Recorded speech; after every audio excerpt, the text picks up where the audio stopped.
2020 में मई के महीने में, यानी 1 साल पहले, इस कोविड के शुरू होने के कुछ महीनों बाद पास्टर रीना ने एक बात कही थी डर को लेके, और हम लोगों को बताया था, और उन्होंने फेसबुक में भी उस बारे में लिखा था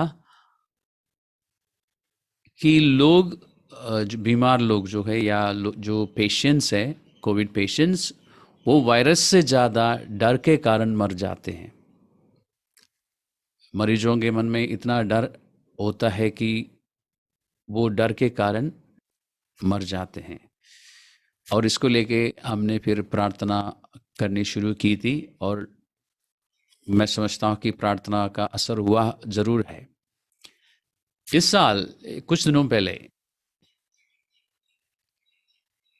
कई हेल्थ केयर वर्कर्स से, कई नर्सिंग ऑफिसर्स से ये सुनने को मिला, जो एक साल पहले पवित्र आत्मा ने पास्टर रीना पर जाहिर किया था, और हमने प्रार्थना करनी शुरू की थी। वो बात अब उन लोगों को भी जो पवित्र आत्मा से नहीं सुनते, लेकिन जो सामने देखते हैं, पेशेंट से बात करते हैं, उनको भी समझ आने लगा। और पिछले हफ्ते इसकी चर्चा हो रही थी कि आजकल लोग वायरस से नहीं, डर के कारण मर रहे हैं।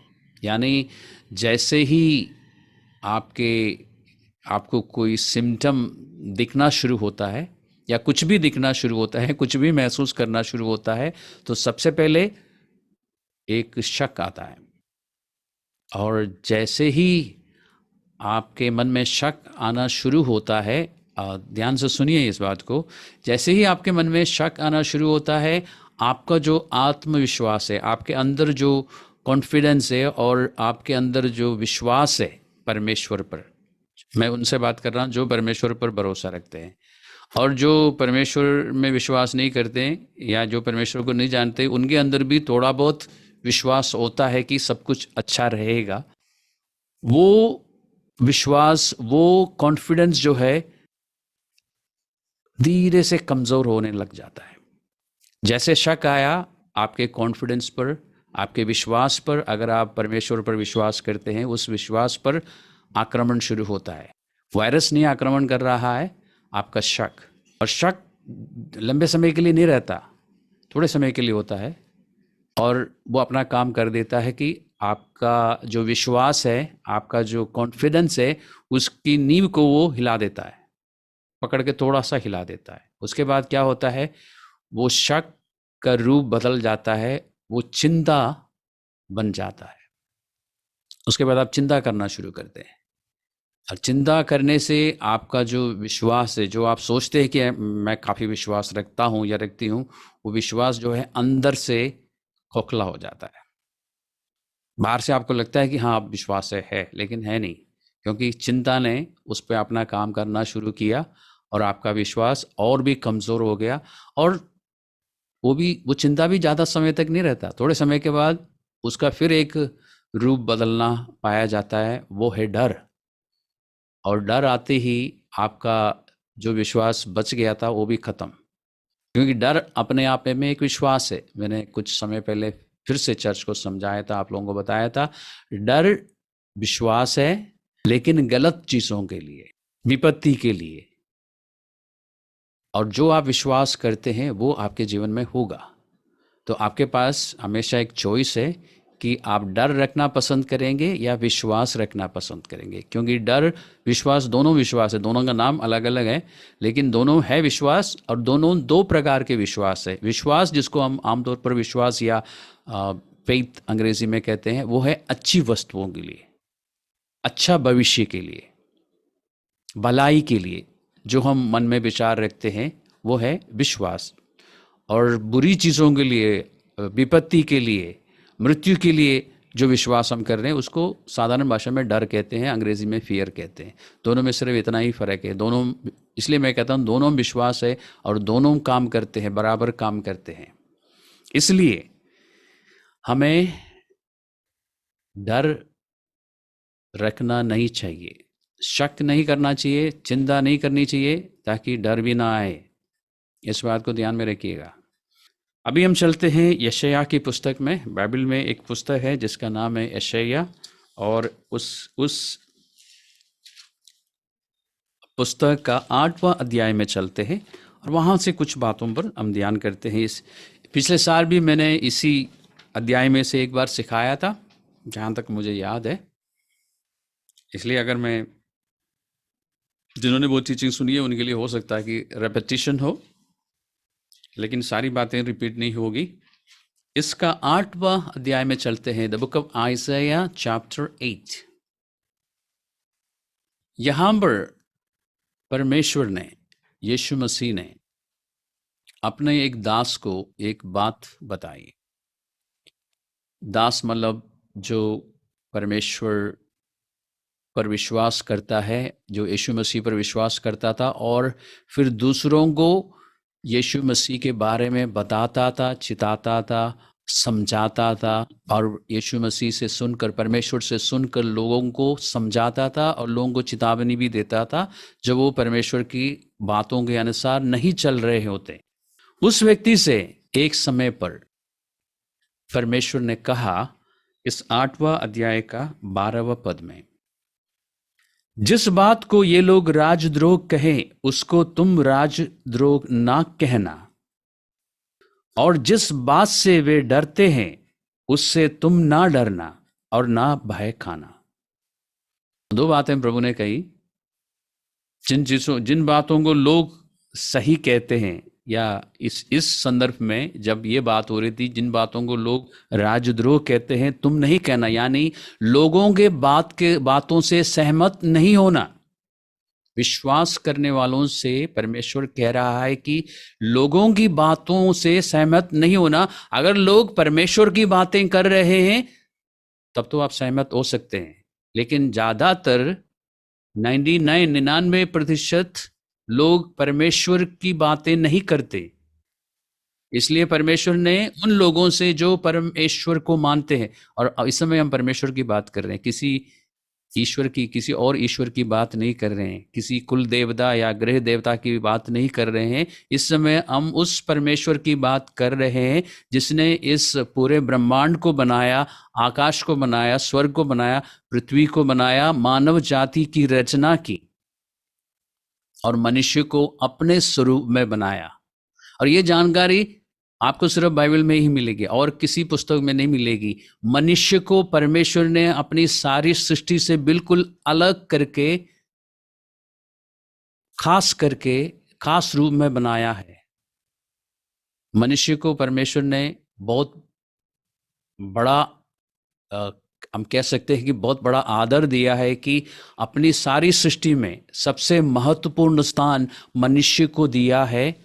हम जानवरों के समान नहीं है, हम मनुष्य जो है परमेश्वर की अपनी स्वरूप में परमेश्वर ने बनाया है। हम बाकी सब सृष्टि से ऊपर है और हम ही है जो परमेश्वर से सुन सकते हैं। परमेश्वर ने अपनी आत्मा, पवित्र शास्त्र में लिखा है कि परमेश्वर ने हमारे शरीर को रूप दिया, उसके बाद हमारे नथनों में अपनी श्वास फूंकने के कारण हमारे अंदर जीवन आया। वो उसमें परमेश्वर का जीवन का एक अंश है, यानी हम परमेश्वर के स्वरूप में हैं, परमेश्वर से हम बात कर सकते हैं, हम परमेश्वर से सुन भी सकते हैं। कोई प्राणी, कोई जानवर परमेश्वर की बातों को नहीं सुन सकता, हम सुन सकते हैं। हमें परमेश्वर ने बिल्कुल अलग बनाया है। उस परमेश्वर की बात मैं बता रहा हूं, क्योंकि परमेश्वर ने मनुष्य को अपने स्वरूप में बनाया, वो परमेश्वर की बातों को सुन सकता है और परमेश्वर चाहता है कि वो परमेश्वर की बातों की, परमेश्वर के वचन के अनुसार चले। हमें डरने की जरूरत नहीं है, क्योंकि वो परमेश्वर जो कहता है उसके अनुसार हम चलते रहेंगे तो हम सुरक्षित रहेंगे। और परमेश्वर ने हमारे लिए, अभी कुछ समय पहले मैंने बताया था, परमेश्वर ने हमारी आयु जो है हमें समझाने के लिए परमेश्वर कहता है हमारी भाषा में, अपनी पुस्तक में लिख दी है परमेश्वर ने कि हम इतने साल जीवित रहेंगे, हमारा जीवन जो है, या कितने समय तक हम जिंदा रहेंगे, हमारा लाइफ स्पैन जो है परमेश्वर को पहले से ही मालूम है, वो परमेश्वर के रिकॉर्ड में है। उससे 1 सेकंड पहले भी आपकी मृत्यु नहीं होगी, फिर आपको डरने की क्या जरूरत है? अगर परमेश्वर ने लिखा है आपके नाम पे कि आप 99 साल जिंदा रहेंगे, तो आपको फिर डरने की क्या ज़रूरत है? 50 साल की उम्र में, 40 साल की उम्र में आप क्यों डर रहे हो? लेकिन आपको परमेश्वर ने बताया नहीं कि कितने साल तक रखा है, तो इसलिए आप कॉन्फिडेंस रखिए, विश्वास रखिए, जो परमेश्वर ने रखा है उसी दिन ही या उसी समय ही मैं मरूंगा या मरूंगी, इससे पहले मेरी मृत्यु नहीं होगी। आप आराम से जिए, परमेश्वर के वचन के अनुसार चलते रहो, चलते रहो। समय जब पूरा होगा तभी, क्योंकि पवित्र शास्त्र में इब्रानियों की पत्री का 9वां अध्याय का 27वां पद में आप हिब्रूज चैप्टर 9:27 आप बाद में देख सकते हैं, वहां लिखा है एक दिन सबको मरना है। और इस बात को नोट कर लीजिए, एक दिन सबको मरना है और मृत्यु के बाद एक दिन सबको परमेश्वर के सामने खड़ा भी होना है न्याय के लिए। उसमें कोई बदलाव नहीं है, इसलिए फिर हम क्यों डरते हैं? लेकिन वो एक दिन कब आएगा? जिस दिन वो आयु जो परमेश्वर ने रखी है वो पूरी होगी, उससे पहले नहीं आएगा। परमेश्वर ने कहा, इसलिए इस व्यक्ति से कहा कि तुम लोगों की बातों से सहमत मत होना, और फिर वो जिन बातों से डरते हैं उससे तुम मत डरना, बिल्कुल भी नहीं डरना। अगर और उनसे भय मत खाना, उनका भय नहीं रखना। और उसके बाद 13वें पद में परमेश्वर ने एक और बात कही, अगर डर रखना है, अगर भय रखना है तो मेरा भय रखो, मुझसे डरो। उस डर का मतलब है कि आदर परमेश्वर के प्रति। अब आदर शब्द में भी वो उसका मतलब पूरी तरह से नहीं आता। डर शब्द में इस्तेमाल करूंगा तो लोगों को लगता है कि अभी तो कहा था कि डरना नहीं, फिर कहते हैं परमेश्वर से डरना। तो ये डर और आदर के बीच में हमारे पास कोई उचित शब्द नहीं है, इसलिए परमेश्वर कहता है कि अगर भय रखना है तो मेरा भय रख, यानी मेरे प्रति हमेशा एक आदर होना चाहिए। यानी परमेश्वर के प्रति हमारे मनों में एक आदर होना चाहिए कि हम परमेश्वर की मर्जी से हटकर कुछ भी करने के लिए सोच भी ना ले कभी। हमारे मन में हमेशा ये बात रहनी चाहिए कि हम परमेश्वर की इच्छा के विरुद्ध कभी ना कुछ सोचेंगे और ना कुछ करेंगे। ऐसी एक भावना हमारे मन में होनी चाहिए, उसको कहता है डर, परमेश्वर का डर। मतलब हमें मालूम हो, हमें ज्ञात हो, हमें ये बात हमारे दिमाग में हमेशा रहे कि हम जो कुछ भी सोचते हैं, जो कुछ भी हम बोलते हैं और जो कुछ भी हम करते हैं वो परमेश्वर को दिखता है, परमेश्वर से हम छिपा नहीं सकते। वो है परमेश्वर का डर।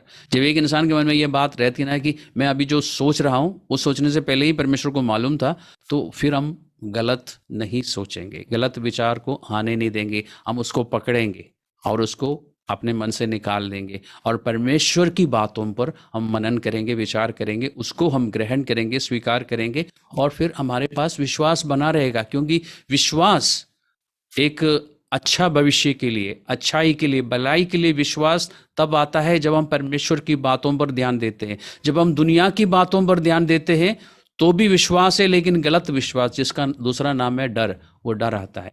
चुनना आपके हाथ में है। मैं उन लोगों से भी कह रहा हूं जो परमेश्वर को मानते हैं, यीशु मसीह के पीछे चलते हैं, और उन लोगों से भी कह रहा हूं जो अभी यीशु मसीह को नहीं जानते। चुनना आपके हाथ में है। ये चुनाव परमेश्वर ने इंसान को दे रखा है। मैंने आपको अभी बताया ना कि परमेश्वर ने मनुष्य को बाकी सब सृष्टि से बिल्कुल अलग करके बनाया है कि सिर्फ इंसान के पास चुनने का अधिकार है, आज़ादी है। इंसान अपनी मर्जी से परमेश्वर को प्यार कर सकता है और अपनी मर्जी से दुनिया की चीजों को प्यार कर सकता है। इंसान अपनी मर्जी से उस सृजनहार परमेश्वर के सामने सर झुका सकता है या फिर उसके अपने हाथों के बनाई हुई मूर्तियों के सामने या दूसरे किसी मनुष्य के हाथों से बनाई हुई मूर्तियों के सामने सर झुका सकता है और उसको कह सकता है कि तू मेरा ईश्वर है। ये आज़ादी मनुष्य को परमेश्वर ने दे रखी है और आपको चुनना है, मुझे चुनना है, मुझे निर्णय लेना है कि क्या मैं उस परमेश्वर के पीछे जाऊंगा, उस परमेश्वर के सामने सिर झुकाऊंगा जिसने मुझे बनाया, जिसने पूरी मानव जाति को बनाया, जिसने पूरे ब्रह्मांड को बनाया, या फिर मैं उस ईश्वर के सामने सिर झुकाऊंगा जो किसी कारीगर ने अपने हाथों से बनाया और मैं उसको अपना घर ले आया और कहता हूं कि तू मेरा परमेश्वर है या तू मेरा ईश्वर है। ये निर्णय आपको लेना है। मैं उस परमेश्वर से प्यार करना चाहूंगा, उस परमेश्वर के पीछे चलना चाहूंगा जिसने मुझसे इतना प्रेम किया कि मुझे पाप से बचाने के लिए मनुष्य बन के इस संसार में आया, इस पृथ्वी पर आया, मनुष्यों के बीच में रहा, पाप रहित रहा, हमेशा कोई पाप नहीं किया, और एक दिन क्रूस पर अपना जीवन दिया। उसके बाद ये कहा कि अब जो कोई इस सत्य को ग्रहण कर लेता है, विश्वास कर लेता है, जो कोई इस सत्य को मान लेता है, उसका उद्धार होगा, यानी उसकी मुक्ति होगी, यानी उसके सारे पाप जो है, उस समय तक के सारे पापों को क्षमा मिल जाती है, और फिर वो पाप के वश में से भी छूट जाता है। यीशु मसीह पापियों को खत्म करने के लिए नहीं आया था, ना पाप को खत्म करने के लिए आया था। पाप अभी खत्म नहीं हुए, लेकिन जितनों ने उस पर विश्वास किया और अभी कर भी रहे हैं, उनके लिए परमेश्वर ने ऐसा किया कि वो पाप के वश में से आजाद हैं। तो परमेश्वर की ओर से आज क्या संदेश है हमारे लिए, कि हमें दुनिया की बातों के साथ सहमत नहीं होना है और हमें डरना नहीं है। क्योंकि दुनिया की बातों पर आप विश्वास करेंगे तो धीरे धीरे शक, शक के बाद मैंने क्या बताया था, चिंता, और चिंता के बाद डर। जिन जिन बातों को लेके आप डर रहे हैं वो आपके जीवन में हो जाएगा। इससे बचने के लिए आपको क्या करना होगा, आपको परमेश्वर की बातों पर ध्यान देना होगा। उसके अनुसार आपके अंदर कॉन्फिडेंस बना रहेगा, आत्मविश्वास रहेगा, उससे बढ़कर परमेश्वर पर एक भरोसा रहेगा कि वो परमेश्वर जो करुणाकारी है, दयालु है, जो अनुग्रहकारी है, और जो जल्दबाजी में क्रोध नहीं करता। तो क्रोध करता जरूर है, लेकिन जल्दबाजी में नहीं करता, काफी समय देता है। वो मुझ पर करुणा दिखाएगा, मेरे अपने इस समय के पापों के बावजूद, मेरी गलतियों के बावजूद वो मुझ पर करुणा दिखाएगा और मुझे संभाल लेगा। और उससे भी एक बड़ी बात है कि परमेश्वर अपने वचन में जो कुछ भी कहता है, जो प्रतिज्ञाएं वो हमें देता है, उसके अनुसार वो अपना काम हमेशा करता है। ये भरोसा हमारे हमारे हृदय में हमेशा बना रहेगा, अगर हम उसकी बातों पर ध्यान देते हैं, अगर हम पवित्र शास्त्र को पढ़ते हैं। इसलिए इन दिनों में आपके लिए ज़रूरी है बाइबल बार बार पढ़ना। अगर आपने कई बार बाइबल का अध्ययन, बाइबल पढ़ी है और अध्ययन भी किया है कई विषयों को लेके, अभी आपके लिए रोज बाइबल ध्यान से पढ़ना ज़रूरी है, क्योंकि परमेश्वर इस पवित्र शास्त्र के द्वारा आपसे बात करेगा। मैं विश्वासियों से कह रहा हूँ और नए लोगों से भी कह रहा हूं कि आप बाइबल लीजिए और पढ़ना शुरू कीजिए। आपके बहुत सारे सवालों का जवाब इस बाइबल में मिलेगा, क्योंकि यही एक पुस्तक है जो मनुष्यों ने एक इंसान ने नहीं लिखी है, बहुत कई मनुष्यों के द्वारा लिखी गई पुस्तक है, लेकिन परमेश्वर की प्रेरणा से लिखी गई पुस्तक है। इसमें परमेश्वर की बातें हैं, यानी इसमें जो बातें हैं उस पर आप विश्वास कर सकते हैं, क्योंकि इसकी सारी बातें हमेशा पूरी हुई है और अभी भी होती है और भविष्य में भी होगी जरूर। जो कुछ परमेश्वर कहता है वो पूरा होगा। तो हमारा चर्चा का, हमारा अध्ययन का विषय था कि हमें दुनिया के साथ सहमत नहीं होना है, परमेश्वर के साथ सहमत होना है, परमेश्वर की बातों से हमें सहमत होना है, ताकि हमारे पास विश्वास रहे, डर ना रहे। डर का अंजाम बुरा होता है, विश्वास का अंजाम जो है अच्छा होता है। इब्रानियों की पत्री में, इब्रानियों के नाम से एक पुस्तक है, उसका दूसरा अध्याय का 15वां पद में परमेश्वर एक बात मानव जाति पर जाहिर करता है, और ये उनके लिए है जिन्होंने यीशु मसीह को मान लिया, यानी जिन्होंने इस सत्य को मान लिया कि वो पापी थे, लेकिन यीशु मसीह उनको पाप से छुड़ाने के लिए मनुष्य बन के आया, क्रूस पर जीवन दिया। जैसे मैंने आपको पहले बताया, जिन लोगों ने इस सत्य को मान लिया उन पर यह बात लागू है, और जिन्होंने इस बात को, इस सत्य को कभी नहीं सुना, उनको मैं कहता हूं कि सुनने के बाद आप इस बात पर विचार कीजिए, निर्णय लीजिए, और जैसे ही आप इस बात को मानेंगे कि आप एक पापी है, क्योंकि आप जन्म से पापी है, इस बात को जब आप मानेंगे, और उसके बाद जब आप इस बात को भी मानेंगे कि परमेश्वर ने आपको पाप से छुड़ाने के लिए क्रूस पर अपना जीवन दिया, परमेश्वर मनुष्य बन के आया, वो है यीशु मसीह। पापियों को ख़त्म करने नहीं आया, पापियों को बचाने के लिए आया। जब आप इस बात को, इस सत्य को मानेंगे, आप पर भी ये बात लागू हो जाती है जो मैं अभी आपको पढ़ के सुनाने वाला हूँ। और आप खुद भी पढ़ सकते हैं। आंखों से देखकर पढ़ना अच्छा है और फिर कानों से सुनना भी अच्छा है। इसलिए मैं पढ़ रहा हूँ ताकि आप सब सुन सके, मैं भी सुन सकूँ। और आप अपनी आंखों से देखिए अपनी अपनी बाइबल्स में दूसरा अध्याय का 15वां पद, Hebrews chapter 2 verse 15। ये उन लोगों के लिए है जिन्होंने विश्वास किया, यीशु मसीह पर विश्वास किया, और जितने मृत्यु के भय के मारे जीवन भर दासत्व में फंसे थे। ये सबका, हम में से बहुतों का हाल था यीशु मसीह पर विश्वास करने से पहले, और जिन्होंने अभी विश्वास नहीं किया उनका ये हाल है कि उनमें मृत्यु का डर है, और उस डर के कारण वो जीवन भर गुलामी में है। हम लोग जिन्होंने विश्वास किया, हमारे लिए मैं कहूंगा कि हम पहले थे, अब नहीं है। हम पहले उस गुलामी में थे। जिस दिन मैंने विश्वास किया उस दिन तक मैं उस डर के गुलामी में थे कि एक दिन मैं मर जाऊंगा। लेकिन जिस दिन यीशु मसीह पर मैंने विश्वास किया, यानी मैंने उस सत्य को मान लिया कि यीशु ने मुझे बचाने के लिए क्रूस पर अपना जीवन दिया, और उसी यीशु को मैंने माना या कहा उस यीशु मसीह से कि आज से तू मेरा प्रभु है, तू मेरा परमेश्वर है, उस दिन वो डर हट गया और मैं गुलामी से बाहर आ गया। है ना खुशी की बात? अब मुझे मृत्यु से डरने की जरूरत नहीं है। अब मुझे उस डर की गुलामी करने की जरूरत नहीं है। क्यों नहीं है? क्योंकि मुझे मालूम है कि एक दिन मुझे जरूर मरना है। मुझे ये भी मालूम है परमेश्वर के वचन से, यानी पवित्र शास्त्र का अध्ययन करने से मुझे ये भी मालूम है कि मेरी आयु जो है, मेरा लाइफ स्पैन जो है, परमेश्वर के पास पहले से ही लिखा हुआ है कि मैं कितने दिन तक जीवित रहूंगा। दिन से मेरा मतलब साल और महीने और हफ्ते और दिन और फिर घंटे और आखिर में क्या है, सेकंड्स। वो तक एक्यूरेटली रिकॉर्डेड है बाइबल में। मतलब बाइबल में नहीं, इस पुस्तक में नहीं, परमेश्वर के पास जो पुस्तक है। फिर मुझे डरने की जरूरत है क्या?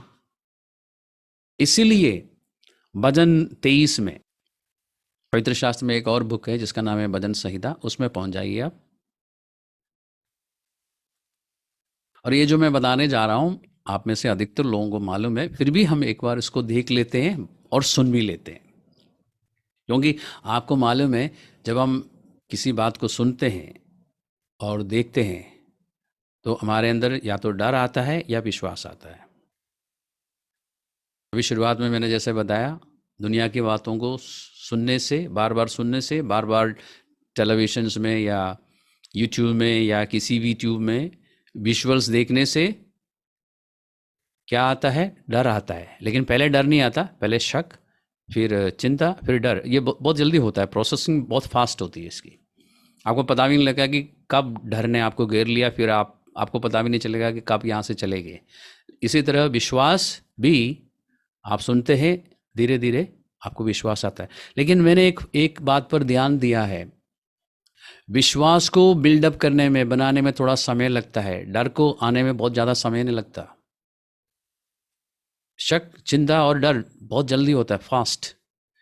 विश्वास अच्छी वस्तुओं के लिए, अच्छा भविष्य के लिए जो विश्वास है उसको बनाने में समय लगता है। जैसे कि एक मकान को बनाने में समय लगता है, आपको मालूम है ना? समय लगता है।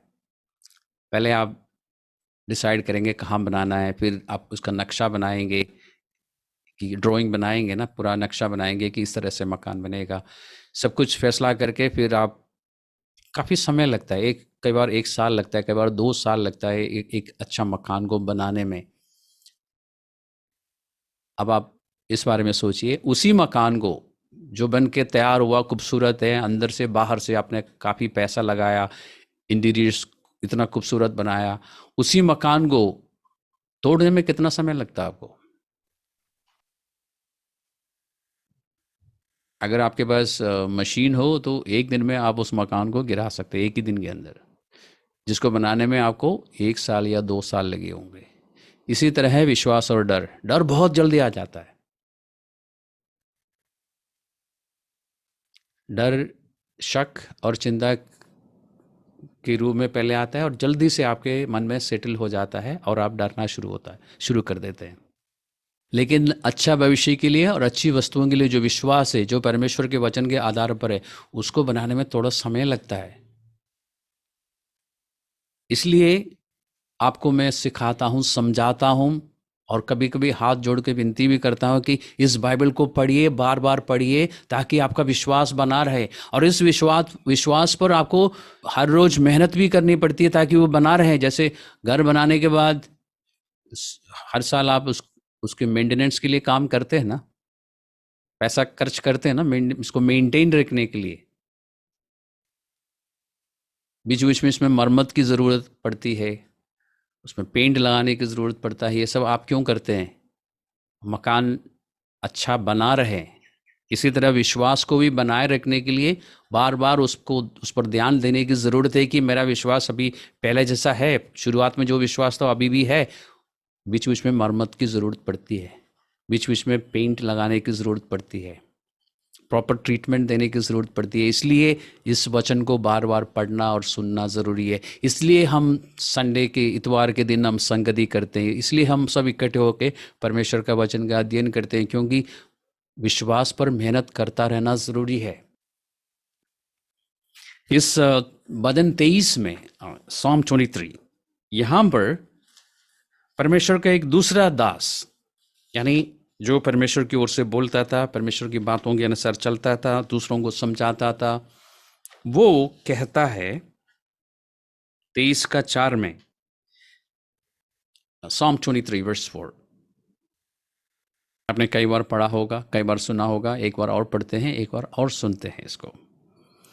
चाहे मैं घोर अंधकार से भरी हुई तराई में होकर चलूं, तो भी हानि से ना डरूंगा, क्योंकि तू मेरे साथ रहता है। वो परमेश्वर से कहता है, मैं नहीं डरूंगा परमेश्वर, मैं नहीं डरूंगा यीशु मसीह। क्यों? क्योंकि तू मेरे साथ रहता है। ऐसा नहीं है कि घोर अंधकार से भरी हुई तराई में से जब आप निकलते हैं वहां पर कोई डरावनी बात नहीं है या कोई डरावनी चीज नहीं है। इन दिनों में जब हमारे देश में भी कोविड है और बाकी देशों में भी है, ऐसा नहीं है कि कोविड या ये कोरोना वायरस लोगों पर आक्रमण नहीं करेगा, कर रहा है।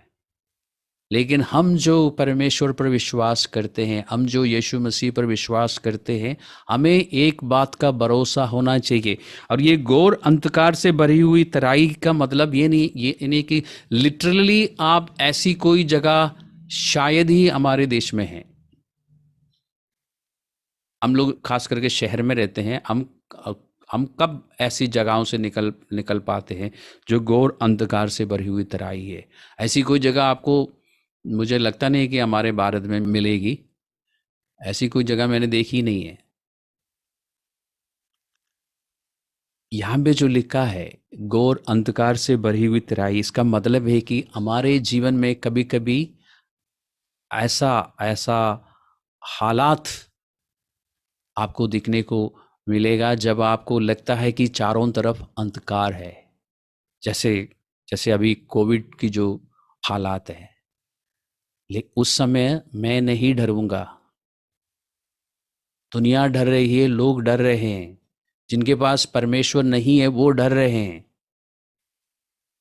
जिनके पास, जो लोग अपने ही बनाए हुए ईश्वरों की पूजा करते हैं वो डरेंगे जरूर, क्योंकि उनके पास जीवित परमेश्वर नहीं है। लेकिन आपको और मुझको डरने की जरूरत नहीं, क्योंकि हमारे पास सृजनहार परमेश्वर है। उसकी ओर हम देखते रहेंगे और हमें ये बात मालूम हो कि वो हर समय मेरे साथ है, तो मुझे फिर डर नहीं लगेगा। तो यीशु मसीह के पीछे चलने वाले लोगों में खासियत है कि उनको मालूम है, अगर आप सिर्फ यीशु मसीह पर विश्वास करते हैं और वचन के अनुसार चल नहीं रहे हैं तो आपके अंदर डर आ सकता है। बहुत आसानी से आपके अंदर डर घुस सकता है। क्यों? क्योंकि आप सिर्फ विश्वास कर रहा है कि यीशु मसीह है, लेकिन आप उसके वचन पर ध्यान नहीं दे रहे हैं। यीशु मसीह के पीछे चलने का मतलब है कि पवित्र शास्त्र बाइबल की बातों पर ध्यान देना। ध्यान देने का मतलब है कि उसके अनुसार अपने विचारों को बदलना, और विचारों का बदलने का मतलब है कि उसके अनुसार चलना। अगर ये प्रक्रिया आपके जीवन में है तो आप डरेंगे नहीं, क्योंकि आपको मालूम है और आपको एक्सपीरियंस मिलेगा, अनुभव मिलेगा कि वो मेरे साथ है। जैसे मैं साइड को देख रहा हूं, पता नहीं बोलते हुए मैं क्यों देख रहा था, क्योंकि मुझे वो एहसास रहता है कि वो मेरे साथ है, तब मुझे डर नहीं लगेगा। तो हमें क्या करना चाहिए? हम लोग जो इस समय इस ग्रुप में है, इस जूम मीटिंग में, अगर आप विश्वासी है तो वचन को पढ़िए और वचन के अनुसार अपने मन की बातों को, गलत विचारों को हटाइए, परमेश्वर के वचन की बातों को रखिए।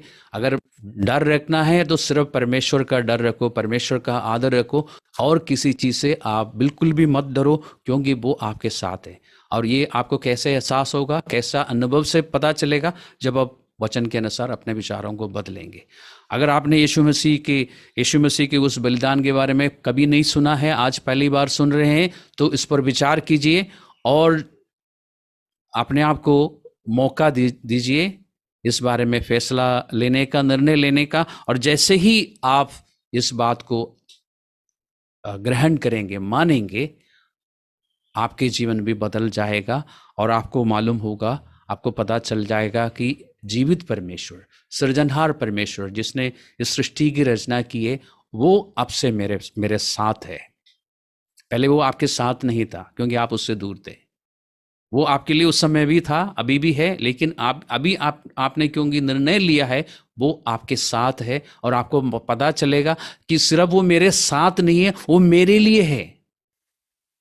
यानी जब मुझे जरूरत होगी, मुझे उस परमेश्वर को ढूंढने की जरूरत नहीं, वो मेरे पास ही मिलेगा। और क्या चाहिए हमें? इस बारे में सोचिए। सृजनहार परमेश्वर को आपको ढूंढने की जरूरत नहीं, वो आपके पास ही मिलेगा। जब आप सच्चे मन से उसकी ओर मुड़ेंगे, जब आप इस सत्य को मानेंगे और यीशु मसीह के उस बलिदान को ग्रहण करेंगे, उस समय आपका जीवन बदल जाएगा। आप उसके बाद आपको भी डरने की ज़रूरत नहीं। उसके बाद आपके पास ये पवित्र शास्त्र की बातें आप जब पढ़ना शुरू करेंगे, आपको और भी बातें समझ आएगी और आप विश्वास के साथ आगे बढ़ सकेंगे। तो परमेश्वर की आशीष, परमेश्वर की कृपा और अनुग्रह आप लोगों के साथ रहे।